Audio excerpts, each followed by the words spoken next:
ప్రభువైన యేసుక్రీస్తు నామమున మీకు శుభము కలుగును గాక. పరిశుద్ధాత్మను బట్టి దేవుడిచ్చిన ఒక ప్రత్యక్షత. పగ తీర్చుకోవడం అనేది తప్పైన పని అయినప్పుడు, పగ తీర్చుకోవడం అనేది అది పాపమైనప్పుడు, పగ తీర్చుకోవడం నా పని అని దేవుడు ఎందుకు చెప్పిండు? దేవుడు పగ తీర్చుకోవడం అనేది నా పని కాబట్టి నువ్వు పగ తీర్చుకోకన్నాడు ఆయన. పగ తీర్చుకోవడం అనేది చెడ్డ పని కాదు. పగ తీర్చుకోవడం అనేది చెడ్డ పని కాదు, అది మంచిదే. కానీ పగ తీర్చుకోవడం అనేది అది మన పని కాదు, అది దేవుని పని. దేవుడు పగ తీర్చుకోవడానికి అని అంటున్నాడు, పగ తీర్చుకోవడం నా పని అని. అంటే దేవుడు చెడ్డ పని చేస్తున్నాడా? దేవుడు పాపం చేస్తున్నాడా? కాదు కదా. అయితే దేవుడు మనకెందుకు పగ తీర్చుకోవద్దు అన్నాడు? మనుషులకు ఎందుకు పగ తీర్చుకోవద్దు అన్నాడు? మనుషులకు ఎందుకు పగ తీర్చుకోవద్దు అని చెప్పిండు అని అంటే, హెచ్చరించిండు అని అంటే, ఏ వ్యక్తి అయితే పగ తీర్చుకోవడానికి సిద్ధపడి ఉంటాడో ఆ వ్యక్తి మొదటగా తన మైండ్లో, తన మనస్సులో తన సహోదరుని పట్ల లేకపోతే తన ఎదుటివాని పట్ల ఆ వ్యక్తి ద్వేషించడం అనేది స్టార్ట్ అవ్వాలా. అంటే ఆ వ్యక్తిని అసహించుకోవడం స్టార్ట్ కావాలా. ఎప్పుడైతే వ్యక్తి అసహించుకోవడం అనేది ఆరంభిస్తుందో అంతకు ముందే ఆ వ్యక్తి ప్రేమించడం అనేది ఆగిపోతుంది. నువ్వు ఒక వ్యక్తిని ప్రేమించకపోతే తప్ప ఆ వ్యక్తిని ద్వేషించలేవు. నువ్వు ఒక వ్యక్తిని ప్రేమిస్తే ఆ వ్యక్తిని ద్వేషించలేవు. నువ్వు ఆ వ్యక్తిని ద్వేషిస్తే తప్ప నువ్వు పగ తీర్చుకోలేవు. అట్లా ఏ వ్యక్తి అయితే దేవునికి విరుద్ధంగా పనిచేస్తాడో లేకపోతే ఒక మనిషికి విరుద్ధంగా పనిచేస్తాడో ఆ వ్యక్తి పైన పగ తీర్చుకోవడం దేవుని పని. ఆయన ఎవరిపైన పగ తీర్చుకుంటాడా, ఎవరిపైన తీర్చుకోవడా అనేది అక్కడ దేవుడు చెప్పలేదు. కానీ పగ తీర్చుకునే దాని పని నాది, అది నీది కాదని చెప్తా. ఒకవేళ అది కాదని చెప్పి నువ్వు పగ తీర్చుకోవడానికి ఏ మనిషి అయినా ప్రయత్నం చేసిండే అనుకో, ఆ వ్యక్తి ఆ ప్రయత్నంలో మొదటిగా ఆయన దేవునికి దూరం అవ్వాల్సి వస్తుంది. ఆ వ్యక్తి దేవుని నుండి దూరం అయితే తప్ప ఒక మనిషికి పగ తీర్చుకోవడం అనేది సాధ్యము కాని పని. కాబట్టి నువ్వు దేవునికి దూరం అవ్వడం ఇంపార్టెంటా, పగ తీర్చుకోవడం ఇంపార్టెంటా?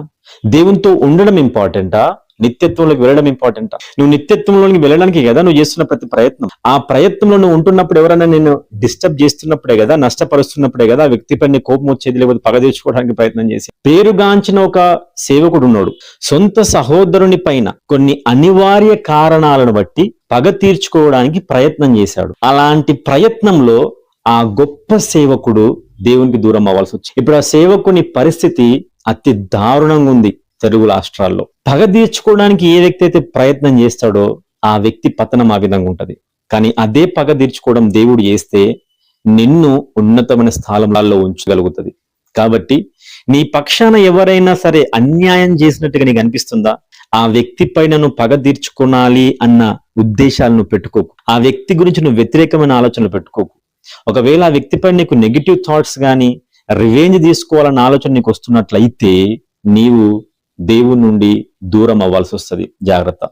నువ్వు దేవుని నుండి దూరం అయిన నెక్స్ట్ మూమెంట్ నువ్వు నరకంలో సెట్ అయిపోయినట్టే, నువ్వు నరకానికి ఎలిజిబిలిటీ సంపాదించినట్టే. కాబట్టి యేసు ప్రభు మత్తయి సువార్తలో ఒక మాట రాసిండు ఏమని, నువ్వు నిత్య జీవంలోకి లేకపోతే జీవంలోకి నువ్వు వెళ్ళకుండాన్నట్లుగా నీ సొంత చెయ్యి అడ్డగిస్తే ఆ చెయ్యిని నరికి పారేయి, కాలడ్డం చేస్తే కాలుని తీసేయి, నీ కన్ను నిన్ను అభ్యంతరపరిస్తే కన్నుని తీసి పక్కన పెట్టేసి. అంటే అల్టిమేట్ గా లోకపరమైనవి, శరీర సంబంధమైనవి ఏవి కూడా నిత్య జీవానికి వెళ్లకుండా నిన్ను అడ్డగించొద్దు అని క్రీస్తు యొక్క ఉద్దేశం.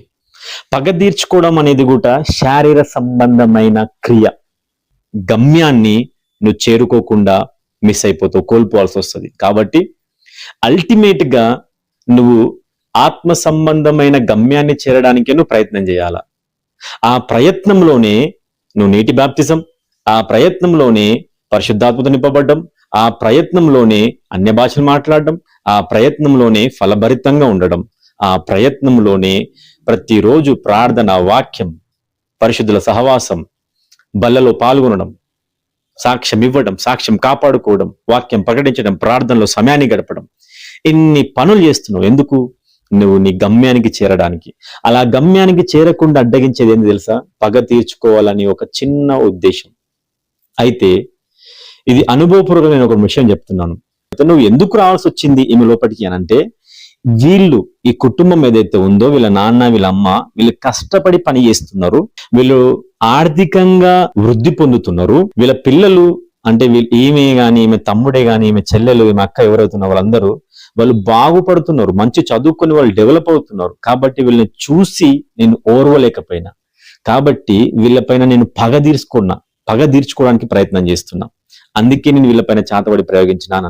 ఆ మాంత్రికంతో నేను మాట్లాడుతూ కొన్ని మాటలు మాట్లాడినేమని, నువ్వు ఇవన్నీ చేయకూడదు, ఇవన్నీ చేస్తున్న నరకానికి పోతావు, నరకానికి పోయినావు అనుకో, అది నిత్యత్వం, అది అందులోంచి బయటికి రావడం అనేది ఉండదు. కాబట్టి నా మాట విని పగ తీర్చుకోవడం అనేది కుళ్ళు కుతంత్రాలను పక్కన పెట్టేసి, ఈ మాంత్రిక విద్యలన్నీ పక్కన పెట్టేసి యేసుక్రీస్తు ప్రభుడి సొంత రక్షణ అంగీకరించి మారు మనసు ముందు నీకు సమాధానము, నెమ్మది వస్తుంది, పరలోక రాజ్యం దొరుకుతుంది అని చెప్పిన. ఆ మనిషి అన్నాడు, నాకు పరలోకం వద్దు, నువ్వు చెప్తున్న సమాధానం నాకు వద్దు, ఆ యేసు ప్రభు నాకు అసలే వద్దు. ఎందుకు అనంటే నేను ఈ విద్యలోకి నిన్ను అడుగు పెట్టినప్పుడే నేను మా గురువు గారి దగ్గర ప్రమాణం తీసుకున్నా, ఏమని, నరకానికి పోవడానికి అని అన్నాడు. అంటే వాడు నరకానికి పోవడానికి సిద్ధపడే మాంత్రిక విద్యలో అడుగుపెట్టిండు. అంటే వాడు ఇప్పుడు చచ్చిపోతున్న పరిస్థితి ఏంది, ఖచ్చితంగా నరకానికి పోతాడు. అలా నరకానికి పోగలుగుతున్న వాడు మాత్రమే పగ తీర్చుకోవడానికి ప్రయత్నాలు చేస్తున్నాడు. నువ్వు నరకానికి పోవడానికి సిద్ధపడుతున్న వ్యక్తివి కావు కదా, నువ్వు పరలోక రాజ్యానికి పోవడానికి సిద్ధపడుతున్న వ్యక్తివి కదా. కాబట్టి నీ గమ్యానికి నువ్వు చేరాలి, నువ్వు ఉద్దేశించిన గమ్యాన్ని నువ్వు చేరాలి అని అంటే పగ తీర్చుకోవడం ఆపేయి. అలాగని చెప్పి పగ తీర్చుకోవడం తప్పుగా కాదు, కానీ ఆ పని నీది కాదు.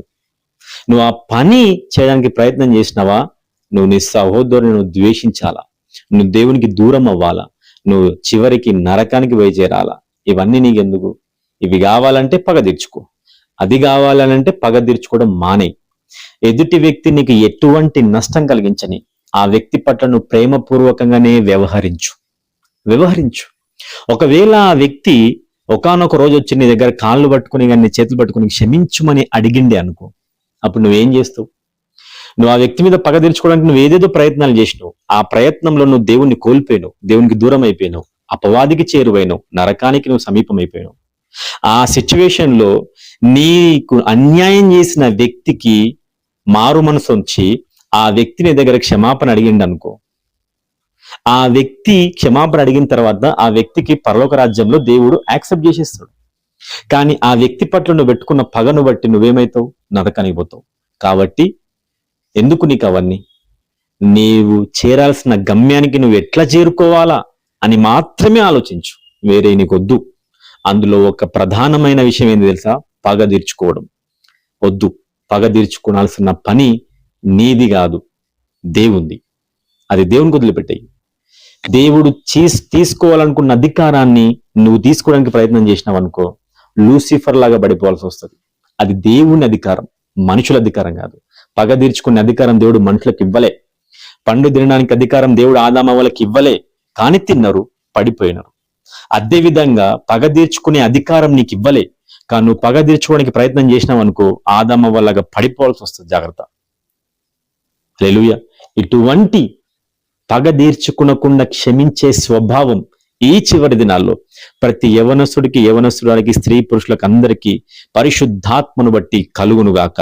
ఆమేన్. ప్రభు కృప మీకు తోడైనను గాక. ఆమేన్.